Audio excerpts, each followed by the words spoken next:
आप सीधा बैठें, राइट हाथ की उंगली को माथे पर रखें, लेफ्ट उंगली को ठोड़ी पर रखें और सिर को दबाकर धीरे धीरे सीधा पीछे की ओर खींचें ताकि वह संतुलित स्थिति में आ जाए। अपनी गति बनाए रखें, ठोड़ी पीछे की ओर ले जाएं और सिर भी उसके साथ ले जाएं। धीरे धीरे पीछे बढ़ते रहे और फिर एक ऐसा समय आएगा जब आपकी ठोड़ी ऊपर उठनी चाहिए और वहीं से खिंचाव शुरू होगा। अब हम ऊपर की ओर चलते हैं, लेकिन केवल उतना ही जितना जरूरी है ताकि सिर को और पीछे की ओर बढ़ाया जा सके।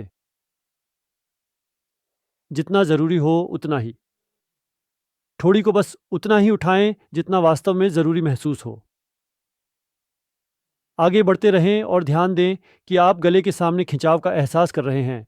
पीछे गर्दन में खिंचाव है, साइड में यह शायद अलग महसूस हो सकता है, लेकिन बहुत ही सावधानी से और ध्यानपूर्वक खींचें। ध्यान रखें कि आप सिर्फ उसी सीमा तक जाएं जब तक सहन कर पाना आपके लिए उचित और आरामदायक हो। और हमेशा खिंचाव में आगे बढ़ें, हमेशा बढ़ाते रहें और गहरी सांस लें। आप धीरे धीरे बाहर की ओर सांस छोड़ें और इस दौरान अपने आप को और अधिक खींचते रहें। फिर एक बार और गहरी सांस लें, इसके बाद फिर से बाहर की ओर सांस छोड़ें और इसी दौरान आगे बढ़ते रहें। एक बार फिर से गहरी सांस लें और जैसे ही आप बाहर की ओर सांस छोड़ते हैं, आगे बढ़ते रहें। जब आपको गले में खिंचाव महसूस होने लगे तो ध्यान रखें कि मुंह बंद रखें। अब आपका सिर धीरे धीरे आगे की ओर आ रहा होगा। आप उसे मजबूती से पकड़े रहेंगे। फिर आराम करें और पीछे की ओर बढ़ते रहें। सिर ऊपर उठ रहा होगा, लेकिन आप उसे पकड़ कर रखें। एक बार फिर सिर ऊपर उठ रहा होगा, आप उसे मजबूती से पकड़े रहेंगे जबकि वह पीछे जा रहा होगा।